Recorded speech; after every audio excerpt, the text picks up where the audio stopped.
thing, because I also, I'm in a lot of meetings on foreign policy. For years and generations, wars have been fought over oil.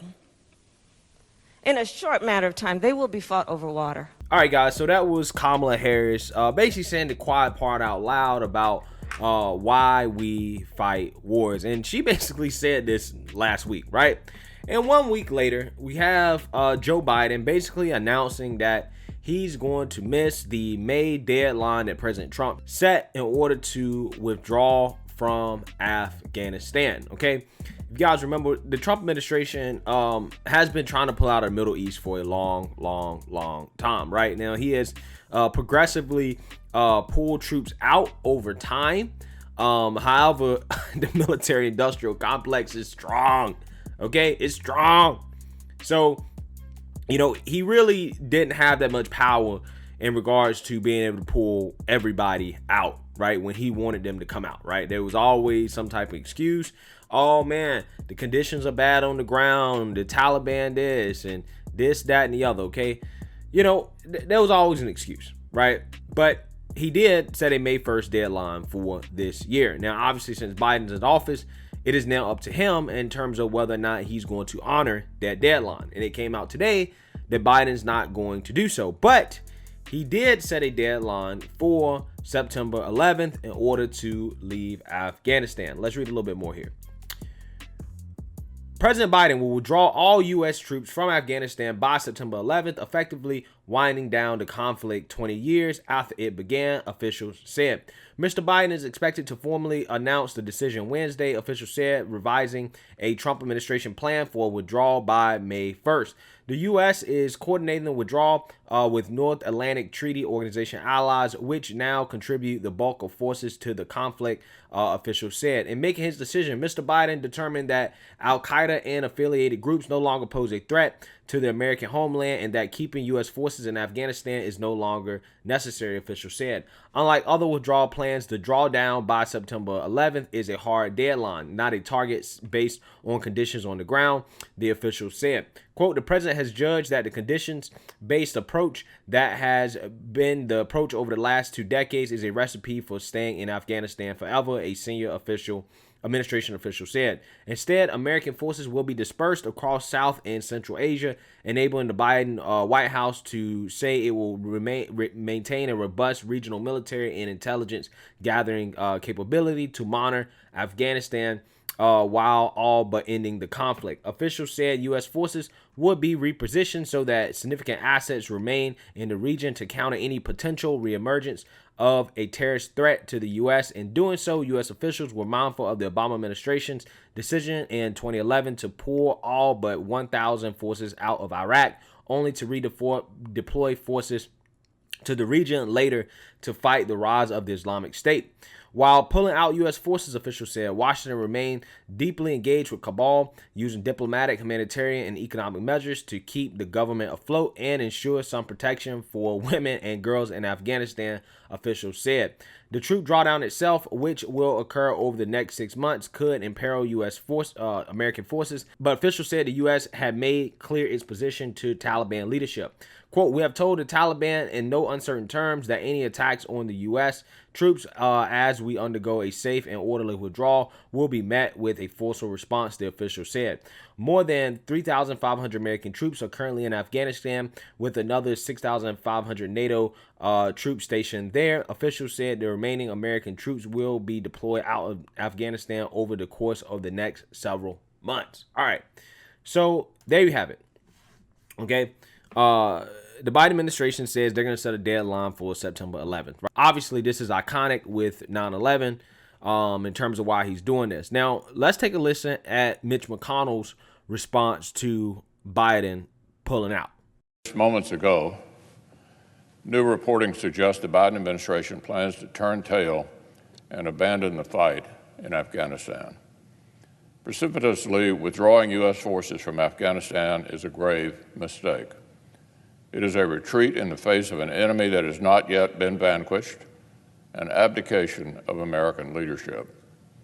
Leaders in both parties, including me, offered criticism when the prior administration floated the concept of a reckless withdrawal from Syria and Afghanistan. Those same voices in both parties should be equally concerned about the Biden administration's announcement today. A reckless pullback like this would abandon our Afghan regional and our NATO partners in a shared fight against terrorists that we've not yet won. It will also specifically abandon the women of Afghanistan, whose individual freedoms and human rights will be imperiled. All right, guys, so you heard Mitch McConnell's response. Obviously, Mitch McConnell was critical of Trump when Trump did this, and now he's critical of Biden when Biden's doing it, okay? Now, Mitch McConnell is a part of the warmongering neocon wing of the party, right, that wants us to stay in Afghanistan forever and rebuild back up the country until it's basically a colony of the U.S., right? That's basically what they want, and that's his position on that. But, you know, this is interesting because there is a lot of division in Congress regarding the support for this, right? Obviously, you know, you have some progressives on the Democrat side that obviously are against war, and then you have some more of the populist Republicans, obviously, on the Republican side that are, you know, more in line with Trump, that are against the war in Afghanistan. For example, you have Josh Hawley, Matt Gaetz, other Republicans that definitely have advocated for us to pull out of Afghanistan. And I tend to think that, yeah, it's about time, right? I think that one of the great things Trump has done and that he doesn't get enough credit for is his Middle East policy, right? Defeating ISIS and then negotiating those peace deals and also progressively drawing down troops over time, right? And again, this is just one more of those things that Biden is benefiting from that Trump did, right? Does anybody believe that Biden would really be pulling troops out if Trump didn't start the process of doing so? I don't. Matter of fact, I don't even believe that they're going to actually meet this deadline. I really don't. Okay. And the reason why is because, you know, the propaganda just never stops. Okay. Because just a few days ago, they had wrote this piece right here in regards to concerns about withdrawal because it could risk progress on women's rights in Afghanistan. I mean, this was written by CNN. This is straight propaganda, okay, guys? This is how you write propaganda. It says, concerns are mounting from bipartisan U.S. lawmakers and Afghan women's rights activists that the hard-won gains for women and civil society in Afghanistan could be lost if the United States makes a precipitous withdrawal from the country. Like, come on, man. Like, that's straight propaganda, okay? Like, seriously. What is a precipitous withdrawal? Like, how long do you want us to be there? I mean, we've been there for like 20 years, right? How long do you want us to be there? No, seriously. And these people that always advocate for us to stay there forever can never tell us how long should we be there and what is the actual goal, right? Are we trying to create an American colony, right? Like, are we trying to make this another state? Like, what are we trying to do, right? We went in. I think we've done about as much as we can do. Okay, sometimes you got to cut your losses and keep it moving. And I know you guys keep seeing this theme of feminism that keeps getting brought up in these articles, right? And that's, in my opinion, a part of the propaganda. It's like, oh, well, we shouldn't be leaving because of women's rights in Afghanistan. And it's like, bro, come on. If we really gave a damn about women's rights, then why the hell are we allies with Saudi Arabia?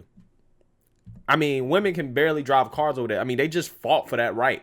Okay, right? So if it's about women's rights, we got some other issues, right? Particularly with some close allies that we have in that region, if that's what it's about. But that's not what it's about, right? The whole feminism thing is just another reason why, you know, people want to say, oh, we need to stay, just like Mitch McConnell pointed out, okay? Just like he pointed out. Now, like I said in the article, Biden is going to keep some troops in the region, specifically in Asia. But I really just don't believe that they're going to meet this deadline. I mean, maybe he will. I mean, he said it on September 11th and he said it's a hard deadline, so maybe they will. But I do expect some type of escalation somewhere else, right? Like specifically in Syria, right? If anything, we've already seen Biden kind of escalate in Syria. I was actually talking to a friend that was in the army. He was telling me how some of his friends were getting deployed over there to Syria under Biden, right? After a lot of people was coming back under Trump, now Biden gets in office and, you know, they're kind of sending people back, right?